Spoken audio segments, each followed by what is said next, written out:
नमस्कार दोस्तों, ये है राज कंप्यूटर बैतूल। और हम लोग सबसे पहले तो क्षमा चाहेंगे कि क्लास एक दिन दो दिन नहीं आ पाई, थोड़ी सी तकनीकी समस्या आ गई थी, उसकी प्रसारण रुक गया था। पर अब ऐसा नहीं होगा, हम पूरी कोशिश करने वाले हैं। हम लोग मार्च के एग्जाम के लिए प्रिपरेशन कर रहे हैं और मार्च के एग्जाम के लिए ये हमारे पास 5th नंबर का वीडियो है। इसके पहले की जो वीडियो है उसकी लिंक मिलेगी आपको आई बटन में। और उसके भी पहले की जो सीरीज है, मैं हर बार कहता हूं कि पुरानी सीरीज हम लोगों को देखनी चाहिए, पढ़नी चाहिए। वेरिएशन ऑफ क्वेश्चंस का सामना हम लोगों का उससे हो जाता है, तो वो मिलेगा आपको डिस्क्रिप्शन में। और डिस्क्रिप्शन में हमारे पास एप्लीकेशन अपलोड है, तो एप्लीकेशन की लिंक है मतलब, तो उसको आप वहां पे जाके क्लिक करिए और डाउनलोड कर लीजिए। अगर डायरेक्ट सर्च करना है आपको तो गूगल प्ले स्टोर पे टाइप करना है आपको राज कंप्यूटर बैतूल और सीधे आ जाएगा। यहाँ पे ये कोर्सेस है ना। तो एक बार थोड़ा सा बताता हूँ शॉर्ट में कि 1000 क्वेश्चन की एमसीक्यू है और ये आपको 599 में मिल रही है। पूरे टॉपिक वाइज सारे इसमें हमको कंप्यूटर के क्वेश्चंस मिलने वाले हैं। यहाँ पर ये वाला है, इसके लिए आपको मिलने वाला है होली का ऑफर। जी हाँ, है ना। ये कंप्लीट पैकेज है, इसमें आपको एमसीक्यू, मॉक टेस्ट, है ना, और थ्योरी में जितना कंप्यूटर हमको पढ़ना है वो, साथ में यहाँ पे आपको मैथमेटिक्स मतलब मैथ की भी क्लासेस यहाँ पे आपको मिलने वाली है। और ये जो पैकेज है इसमें हम इस समय दे रहे हैं होली का ऑफर, मतलब हैप्पी होली के साथ में इसमें मिलने वाला है आपको पूरे 200 रुपीज का फुल डिस्काउंट, है ना। फ्लैट डिस्काउंट है 200 का।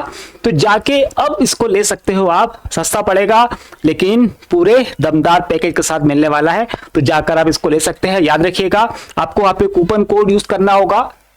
कूपन कोड वही है होली 26, ये कूपन कोड आप डाल दीजिएगा। हालांकि वहां पर जहां बाय नाउ का क्लिक करेंगे उसके नीचे कूपन कोड आ रहा है, उस पर टैप करेंगे तो अपने आप आपके 200 रुपए रिड्यूस हो जाएंगे, या फिर आप मैनुअल भी डाल सकते हैं।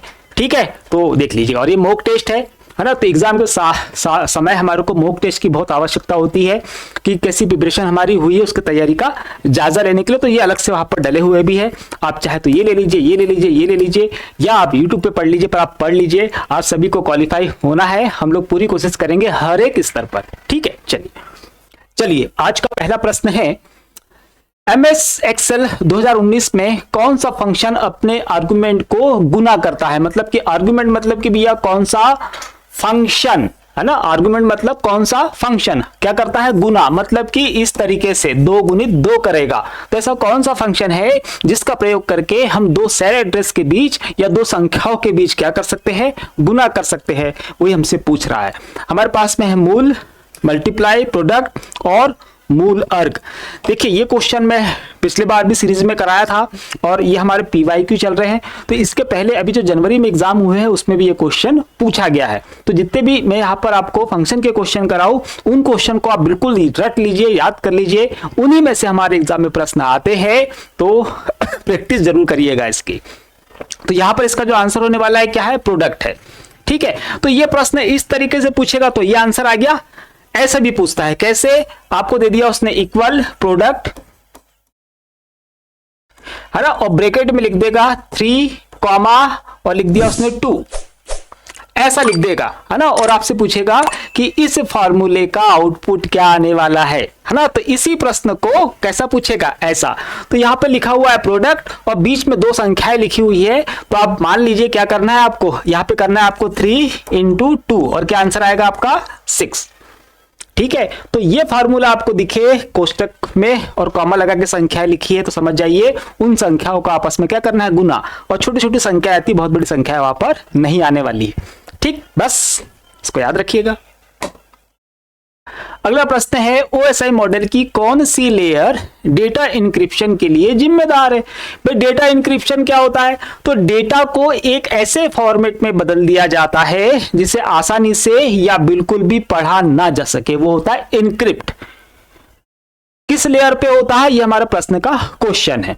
तो जिस लेयर पर उसको इनक्रिप्ट करते हैं उसी लेयर पर उसको क्या करेंगे, डिक्रिप्ट करेंगे, मतलब उसको वापस नॉर्मल भी तो करेंगे हम लोग। तो एक ही लेयर आएगी दोनों प्रश्नों के लिए। और वो जो लेयर होती है कौन सी, जहां पर हम डेटा को इनक्रिप्ट करते हैं, इंक्रिप्शन में जाएगी, तो वो हमारे पास में होती है प्रेजेंटेशन लेयर। कौन सी लेयर है वो, प्रेजेंटेशन लेयर है।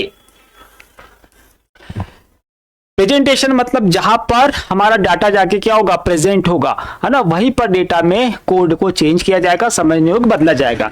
इसके बाद में जैसे आपने यहाँ पे इंक्रिप्शन हो गया, उसके बाद ये जो डाटा होगा ये कहाँ जाएगा, ये जाएगा एप्लीकेशन पे, जहां से हम उस डाटा को देख सकते हैं और पढ़ सकते हैं, जो चाहे वो कर सकते हैं।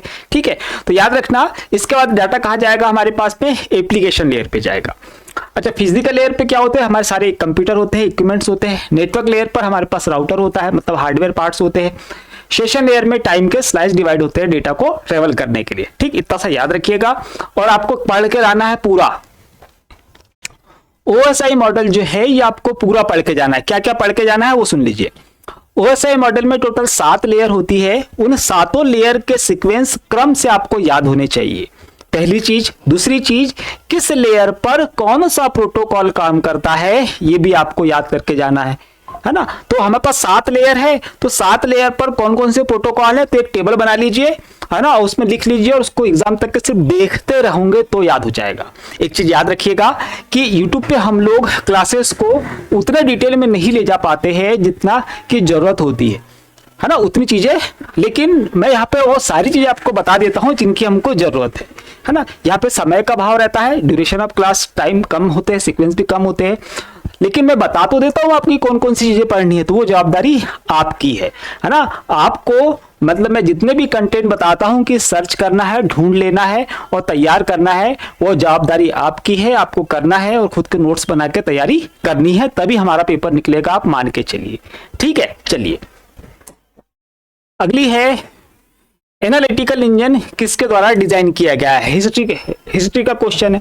अच्छा, हिस्ट्री के क्वेश्चन तो आते ही है, जैसे कि सिंपल हो गया, ये तो इजी भी है, इसका कोई दिक्कत नहीं है। लेकिन अगर हमारे पास कंप्यूटर है कि एनालिटिकल इंजन है, पास्कलिन है ना, या हमारे पास में नेपियर बोन्स के है, तो जितने भी कंप्यूटर हमारे पास में है, हम पुराने पढ़ते हैं, एनीएक, यूनिवेक, है ना, मार्क 1, ये सारे कंप्यूटर जो है इन लोगों के डेवलपर हमको पता होने चाहिए किनने इनका विकास किया है, और इन कंप्यूटरों में कोई खास बात भी थी क्या, वो भी हम थोड़ा सा पढ़ लेंगे तो तैयारी हो जाएगी।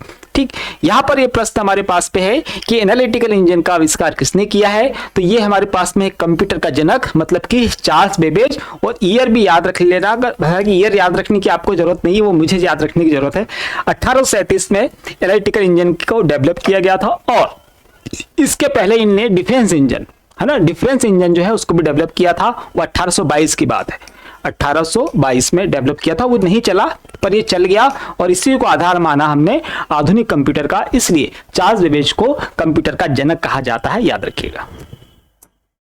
अगला प्रश्न है, विंडोज 11 में डिवाइस मैनेजर में कौन सा आइकन एक डिसेबल डिवाइस को दर्शाता है। देखिए, अब ये जो प्रश्न हो गया ये वाला, ये प्रश्न उन लोगों के लिए तो इजी है जो ऑफिस वगैरह में काम कर रहे हैं, है ना, लेकिन जो बच्चा पढ़ रहा है उसके लिए ये क्वेश्चन किसी भी बुक में नहीं मिलने वाला है, किसी भी बुक में नहीं मिलने वाला है, ये किसी भी नोट्स में नहीं मिलेगा, है ना।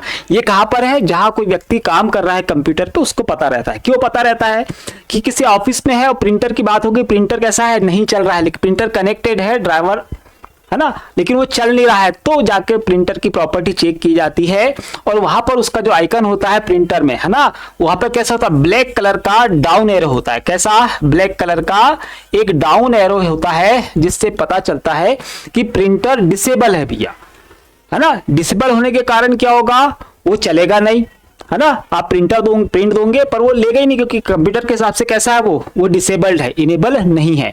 तो आपको जरूरत क्या है, उसको इनेबल करने की जरूरत है। तो जैसे इनेबल करोगे तो फिर ये क्या होगा, ये हट जाएगा, ठीक है, और आपका जो प्रिंटर है काम में आ जाएगा। तो ये केवल मैंने आपको प्रिंटर का बताया, इसके अलावा हमारे कंप्यूटर में जितने भी प्रकार के डिवाइसेस कनेक्टेड होते हैं, अगर वो चल नहीं रहे हैं प्लग होने के बाद भी, या तो उनके ड्राइवर की एरर होगी, या फिर उसको डिसेबल करके रखा गया है, तो वहां जाके हम उसको इनेबल कर सकते हैं। ठीक है, तो याद रखिएगा कैसा होगा, रेड एक्स पीला त्रिकोण, डाउन पॉइंटिंग ब्लैक एरो, हाँ यही होगा, नीचे की ओर कैसा इशारा करते हुए कैसा होगा, एक ब्लैक एरो होगा, याद रखना है इसको। ठीक है, सी भाषा की सोर्स फाइल का एक्सटेंशन क्या होगा, तो एक्सटेंशन नेम हमको याद करने हैं। तो लैंग्वेजेस के इस बार पूछे गए थे, तो लैंग्वेजेस के हम लोग और सर्च करके और याद कर लेंगे। इसके अलावा बाकी जो फाइलों के एक्सटेंशन है वो एक्सटेंशन आप लोग याद कर लेना, है ना। एक्सटेंशन हम लोगों ने एप्लीकेशन पे, हमारी जो एप्लीकेशन है राज कंप्यूटर बैतूल, उस पर अपलोड करके रखे हुए हैं। तो आपने एप्लीकेशन डाउनलोड करी होगी तो फ्री मटेरियल वाले सेक्शन में जाइएगा और वहां से आप डाउनलोड कर सकते हैं, देख सकते हैं, पढ़ सकते हैं, है ना। तो वहां से तैयार कर लीजिएगा। उसके अलावा भी और सर्च करके पढ़ लीजिएगा। हमसे बोल रहा है सी लैंग्वेज का, तो सी लैंग्वेज का जो एक्सटेंशन होता है वो क्या है, डॉट सी, सोर्स फाइल का एक्सटेंशन।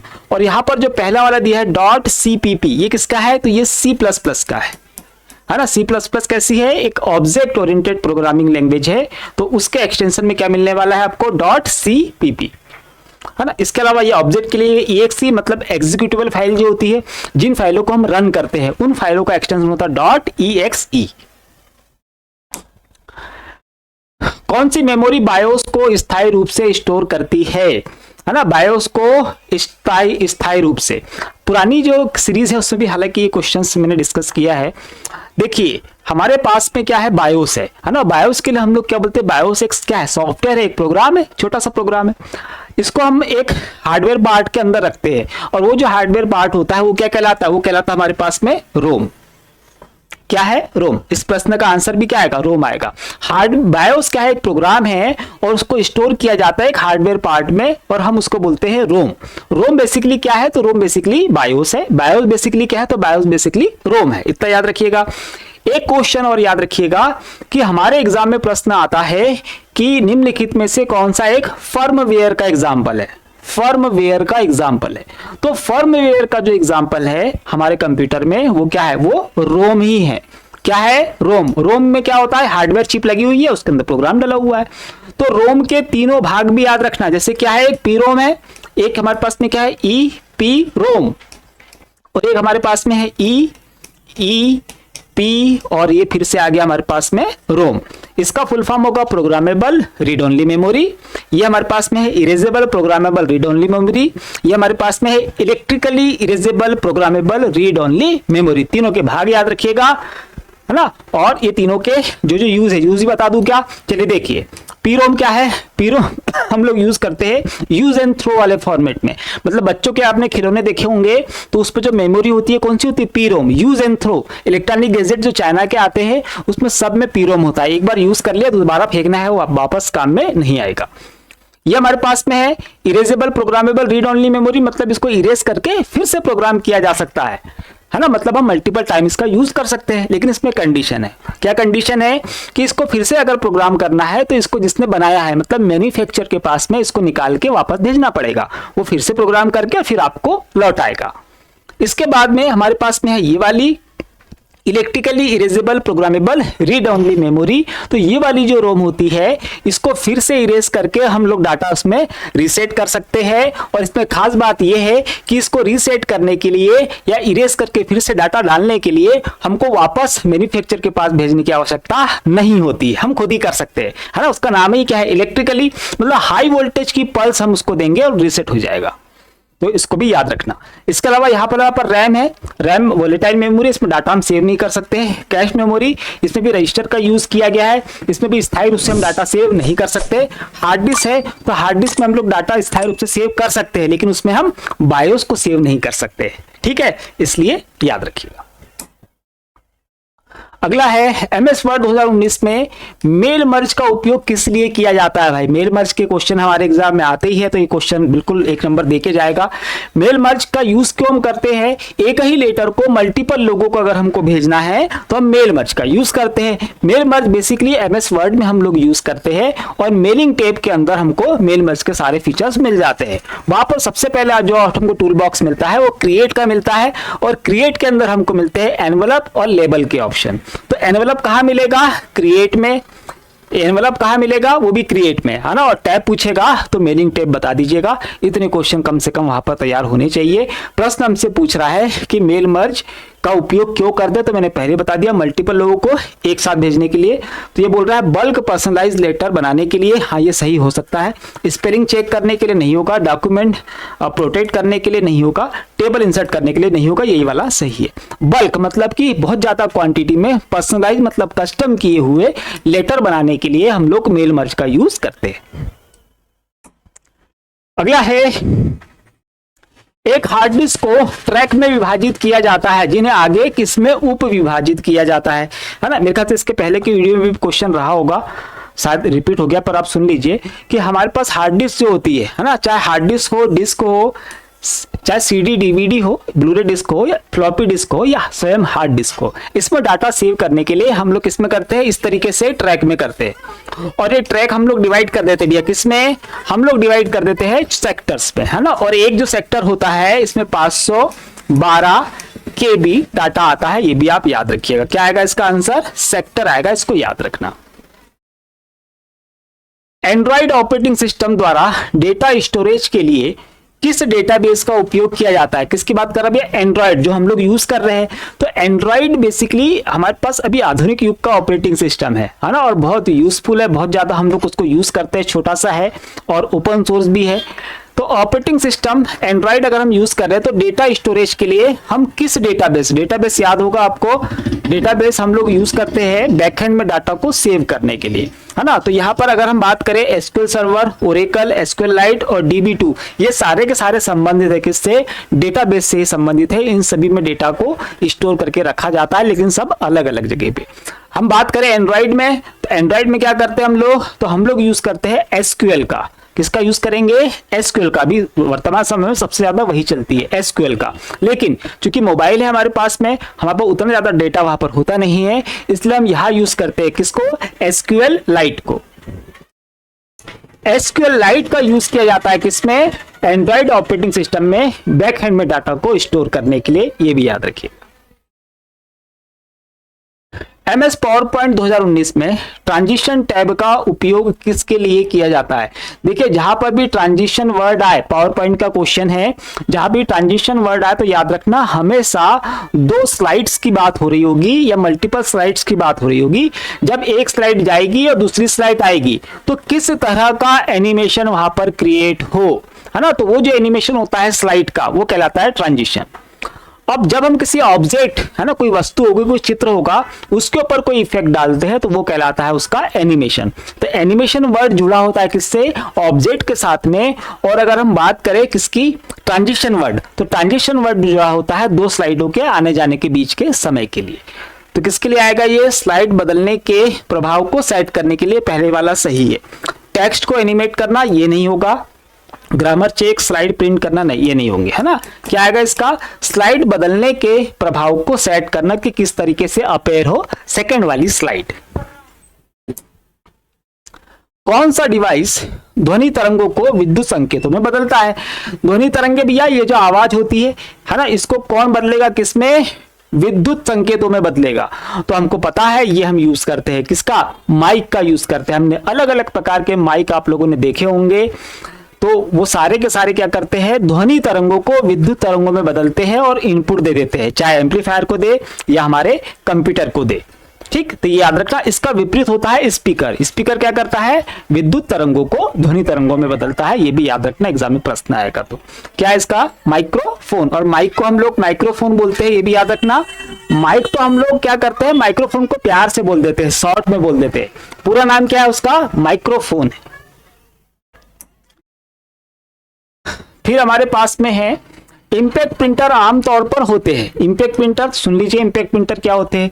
ऐसे प्रिंटर जो बहुत ज्यादा नॉइस उत्पन्न करते हैं, अच्छी प्रिंटिंग नहीं देते हैं, साथ ही इसमें जो प्रिंटिंग क्वालिटी होती है वो भी अच्छी नहीं होती। ना प्रिंटिंग क्वालिटी अच्छी होती है ना, ना ही स्पीड से काम करते हैं। और जो इसकी सबसे जो कहना चाहिए बुरी बात है वो ये है कि ये बहुत ज्यादा आवाज करते हैं, है ना। तो बहुत ज्यादा शोर मचा के प्रिंट करते हैं। और इसकी एक खास बात याद रखना, हमारे एग्जाम में प्रश्न पूछता है, जितने भी इंपैक्ट प्रिंटर होते हैं मोस्टली सबसे ज्यादा पूछा जाता है DMP के लिए, डॉट मैट्रिक्स के लिए।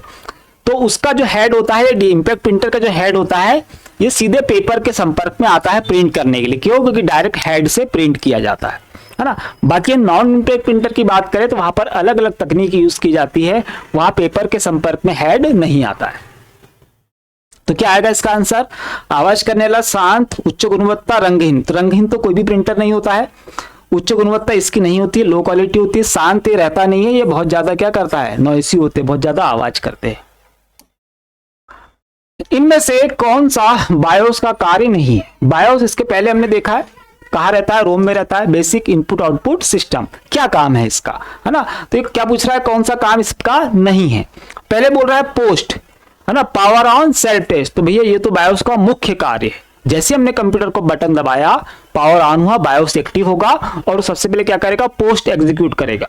कहने का मतलब ये है कि जितने भी कंपोनेंट, जितने भी डिवाइसेस हमारे कंप्यूटर में लगे हैं उनको पावर देगा, चेक करेगा कि बराबर चल रहा है कि नहीं, जगह है कि नहीं, है ना। तो वो काम होता है पोस्ट। और कौन का पहला काम है, वो मुख्य कार्य है बायोस का। तो ये तो है। फिर मतलब बूट स्ट्रैप सीक्वेंस।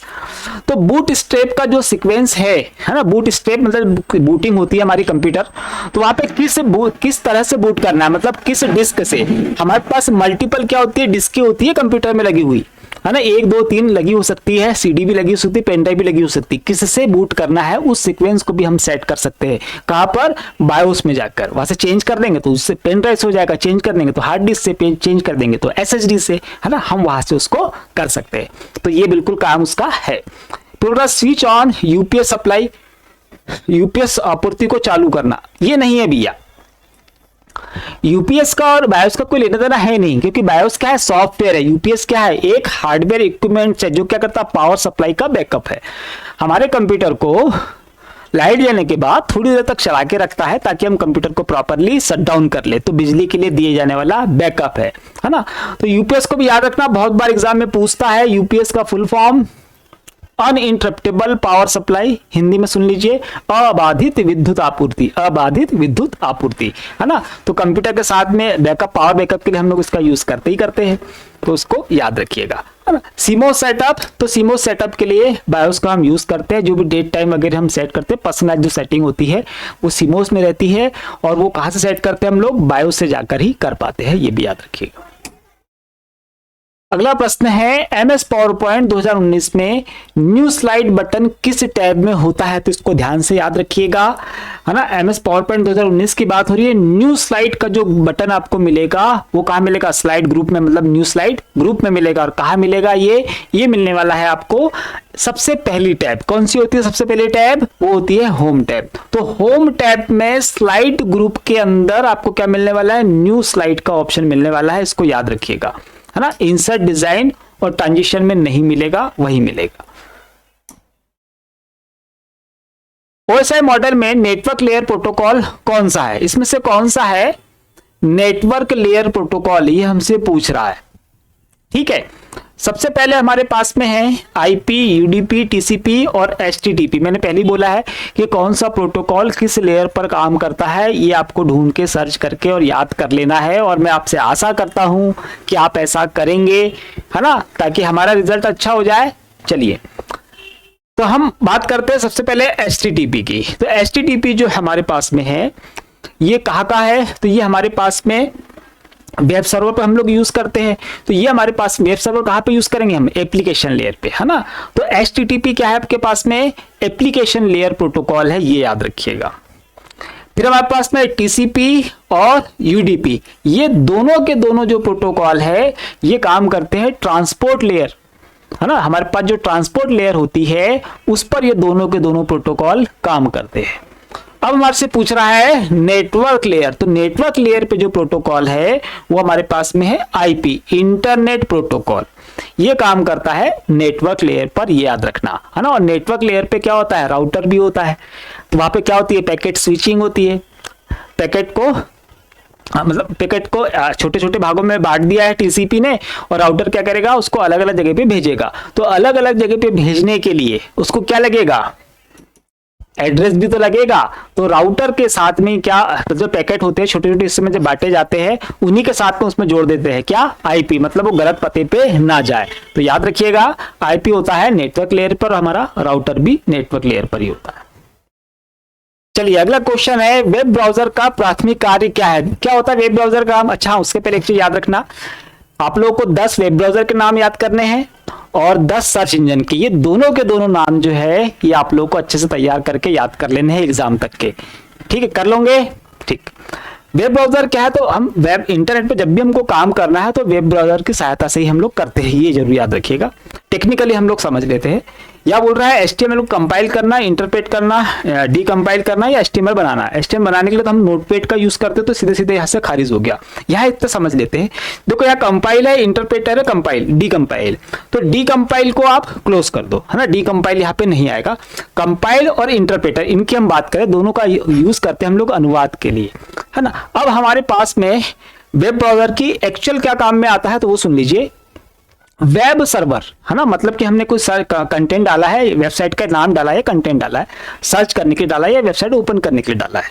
तो जैसे हमने एंटर किया तो अब क्या होगा, वेब सर्वर आपके पास डाटा सेंड करता है, आपके वेब ब्राउजर पर डाटा सेंड करता है। तो वो जो वेब सर्वर से डाटा आपके वेब ब्राउजर पर आ रहा है, उस डाटा को हमारा जो वेब ब्राउजर होता है वो क्या करता है, उसको ट्रांसलेट करता है हमारे एक्चुअल लैंग्वेज में, मतलब जिस भाषा में हमको समझ में आता है उसके लिए क्या करेगा, उसकी व्याख्या करेगा या उसको ट्रांसलेट करता है। वेब सर्वर से आने वाले डाटा को हमारे समझ में भाषा में ट्रांसलेट करेगा कौन, वेब ब्राउजर। अब यहां पर थोड़ा सा अंतर है कि वो कंपाइल करेगा या इंटरप्रेटर, दोनों का मीनिंग क्या होता है, अनुवाद करना ही होता है। तो कंपाइल का यूज करेगा या इंटरप्रेटर का। तो याद रखिएगा कि वेब ब्राउजर जो हमारे पास में होता है ये डाटा को क्या करेगा, इंटरप्रेट करेगा, है ना, इंटरप्रेटर यूज करता है, इंटरप्रेट करेगा। तो यहां पर क्या होता है कि लाइन टू लाइन, मतलब सेंटेंस टू सेंटेंस क्या करेगा, उसको ट्रांसलेट करेगा, है ना, एक सेंटेंस के बाद अगले सेंटेंस को ट्रांसलेट करेगा वेब ब्राउजर। तो ये वाला जो आंसर है इसका सही आएगा। कंपाइलर क्यों गलत है, वो भी तो ट्रांसलेट कर रहा था, लेकिन कंपाइलर क्या करता है, कंपाइल अगर वो यूज करेगा तो एक बार में पूरा का पूरा ट्रांसलेट कर देगा, और एक बार में जब पूरा का पूरा ट्रांसलेट एक साथ कर देगा, व्याख्या कर देगा, तो सब कैसा हो जाएगा, मिक्स हो जाएगा, है ना। तो लाइन टू लाइन, उधर से एक एक लाइन आ रही है, एक एक लाइन को ट्रांसलेट कर रहा है। तो वेब ब्राउजर याद रखना, जो अनुवादक की मेथड यूज करता है या ट्रांसलेटर यूज करता है, कौन सा है वो, इंटरप्रेटर है, ये याद रखना। कंपाइलर वो यूज नहीं करता है। इंटरनेट पर डाउनलोड करने योग्य ब्रॉडकास्ट को क्या कहा जाता है ना। इंटरनेट पर ऐसा ब्रॉडकास्ट मतलब प्रसारण होता है जिसको आप डाउनलोड कर सकते हो, क्या कहलाता है, हमको बोल रहा है ई शो, जो इंटरनेट पे शो चल रहा है, पॉडकास्ट, आई कास्ट और वेबकास्ट। तो हमने बहुत कॉमन आजकल नाम सुना है और वो है कौन सा, पॉडकास्ट। तो जो पॉडकास्ट होता है इसको हम लोग डाउनलोड कर लेते हैं। आपने देखा भी है बहुत सारे लोग जो पॉडकास्ट रहता है उसको डाउनलोड करके और उसकी शॉर्ट्स बना बना के डाल देते हैं, छोटे छोटे टुकड़े बना बना के डाल देते, तो कोई भी डाउनलोड करके डाल लेता है। तो इसको डाउनलोड किया जा सकता है। यहाँ पर ये वेबकास्ट, यहाँ पे आई कास्ट लिखा है, तो कास्ट से आप थोड़ा समझ जाइए। कास्ट जो है एक तो मीरा कास्ट हो गया, है ना, या कास्ट स्क्रीन हो गया, या हमारे मोबाइल में मिलता है, आपके मोबाइल में मिलेगा। तो इसके माध्यम से आप क्या कर सकते हैं, रियल टाइम में आपके मोबाइल में जो डिस्प्ले चल रहा है, जो चीज आप देख रहे हो, उसको आप अदर डिस्प्ले यूनिट पर दिखा सकते हो। जैसे कि अगर यहाँ पर मेरा मोबाइल है, उसमें कुछ चल रहा है और मैंने कनेक्ट कर दिया इस बोर्ड से, तो यहाँ मैं जो चलाऊंगा वो आपको इस स्क्रीन पर दिखेगा। तो ये क्या होगा, रियल टाइम में, मतलब लाइव स्थिति में हमने हमारे डिस्प्ले को क्या कर दिया, कॉपी कर दिया, वो कहलाता है कास्ट। ठीक। नेटवर्क की भौतिक या तार्किक व्यवस्था क्या होती है ना। तो हमारे पास नेटवर्क होता है ना, कोई उसकी भौतिक और तार्किक व्यवस्था। तो जब भी हम नेटवर्क तैयार करते हैं तो तैयार करने के लिए हम क्या करेंगे, एक तार्किक व्यवस्था लगाएंगे या फिर हम भौतिक रूप में उसको बना देंगे। तो नेटवर्क का जो फिजिकल स्ट्रक्चर होता है, जिस तरह से हम कंप्यूटर को आपस में जोड़कर चलाते हैं, वो कहलाता है क्या, टोपोलॉजी। क्या कहलाएगा वो, टोपोलॉजी। तो नेटवर्क की भौगोलिक स्थिति के आधार पर हम लोग जिस तरीके से कंप्यूटर को अरेंज करके आपस में जोड़ते हैं वो कहलाती है टोपोलॉजी। और अलग अलग टोपोलॉजी की हम लोग पढ़ते हैं, ये भी क्वेश्चन आएंगे तो हम देख लेंगे कि बस होती है, रिंग होती है, टोकन रिंग, है ना, और फिर हमारे पास में मेश टोपोलॉजी होती है, हाइब्रिड होती है, ट्री टोपोलॉजी होती है। तो सारी टोपोलॉजी की हम लोग बात करेंगे। राउटिंग क्या होगा, डाटा को अपने डेस्टिनेशन तक पहुंचाने के लिए राउटिंग प्रोसेस होती है, जो डाटा पैकेट्स को पहुंचाते हैं, कौन करता है, तो राउटर करता है। नेटवर्किंग हमको आपस में जोड़ने की है। और स्विचिंग क्या है, तो स्विच करना, है ना, मतलब पैकेट को क्या करेगा, पैकेट स्विचिंग करता है, तो वो बांटना छोटे छोटे हिस्सों में, तो ये कहलाएगा पैकेट स्विचिंग, है ना। और ये क्या कहलाएगा आपका, राउटिंग, मतलब डेटा को, पैकेट को भेजना। प्रश्न का राइट आंसर याद रखना, टोपोलॉजी। अगला प्रश्न है, एमएस वर्ड 2019 में हाइपरलिंक इंसर्ट करने के लिए किस शॉर्टकट की का यूज किया जाता है। हाइपरलिंक की शॉर्टकट की जो शुरू से चल रही थी आज भी वही है, किसी भी वर्जन का उस पर कोई फर्क नहीं पड़ता। जैसे कॉपी करने के लिए, पेस्ट करने के लिए, बोल्ड, इटैलिक, अंडरलाइन, ये सारी बेसिक शॉर्टकट कीज है और ये पहले से जैसी की वैसी है। तो यहाँ पे कोई भी वर्जन लिखे उससे कोई फर्क हमको नहीं पड़ता। हमारे पास में हाइपरलिंक की पूछ रहा है तो क्या आएगी, कंट्रोल के। H हमारे पास रिप्लेस के लिए है, L हमारे पास लेफ्ट अलाइन के लिए है और M जो हमारे पास में है ये इंडेंट के लिए है ना। इंडेंट याद रखना कि हमारा पेज, ये कर्सर है हमारे पास और पेज की बॉर्डर है, तो इन दोनों के बीच की दूरी जहां से हम लिखना स्टार्ट करते हैं MS वर्ड में और पेज की बॉर्डर के बीच में जो पैराग्राफ या दूरी जो पड़ी रहती है ब्लैंक, जहां पे हम नहीं लिख सकते, वो कहलाता है इंडेंट।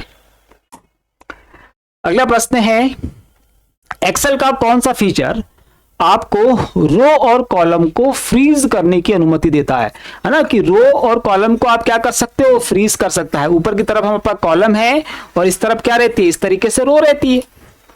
तो ये वाला सेक्शन और ये वाले सेक्शन को आप क्या कर सकते हो, फ्रीज कर सकते हो, रोक सकते हो। तो कौन सा फीचर है हमारे पास में, स्प्लिट, फ्रीज पेन, फिल्टर और सॉर्ट, ये दोनों तो अलग है, ये दोनों एक जैसे है, स्प्लिट और फ्रीज पेन। देखिए स्प्लिट हम लोग यूज करते हैं MS वर्ड में, हालांकि एक्सेल में भी हम लोग यूज कर सकते हैं, लेकिन स्प्लिट में हम लोग क्या कर सकते हैं, सिर्फ ऊपर का हिस्सा, मतलब कि हेडर वाला जो हिस्सा होता है, जो पेज का टॉप होता है उसी को रोक सकते हैं, बाकी पेज चलते रहेगा। कहां पर, स्प्लिट में। लेकिन यहां पे बोल रहा है कि रो और कॉलम दोनों की बात कर रहा है वो, तब हम यूज करते हैं किसका, फ्रीज पेन का।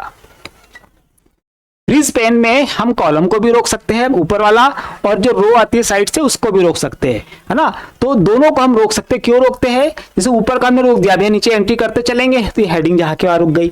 हम इधर एंट्री करते हुए जा रहे हैं तो ये वाली जो हेडिंग हुई जहां के वहां रुक जाएगी, ताकि दबे नहीं अंदर, है ना। दब जाएगी तो गलत एंट्री चली जाती है बहुत बार। तो उसके लिए हम क्या यूज करेंगे, फ्रीज पेन। और ये सिर्फ आपको कहां मिलेगा, एक्सेल में, MS वर्ड में ये नहीं मिलता है।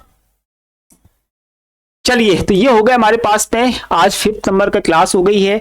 अब कोशिश करेंगे डेली क्लासेस आपको मिले, है ना। थोड़ी समस्या थी पर अब समाधान कर लिया है, अब यहाँ से ऐसा लगता नहीं कि प्रॉब्लम आएगी, है ना। और हम लोग एग्जाम तक के हमारे जितने भी क्वेश्चंस, वेरिएशन ऑफ क्वेश्चन है वो भी लेकर और बड़े अच्छे तरीके से तैयारी कर लेंगे और आप लोग मेरा साथ दोगे ऐसी मुझे उम्मीद है। तो वीडियो को लाइक, चैनल को सब्सक्राइब और वीडियो को शेयर जरूर करें, ताकि और ज्यादा लोगों तक के हम लोग पहुंच पाए और ये नॉलेज पहुंच पाए। ठीक है, चलिए मिलते हैं अगली क्लास में। और इसके बारे में हम लोगों ने बात कर ली है तो अब दोबारा करने की जरूरत नहीं है। मिलते हैं अगली क्लास में, तब तक के लिए जय हिंद।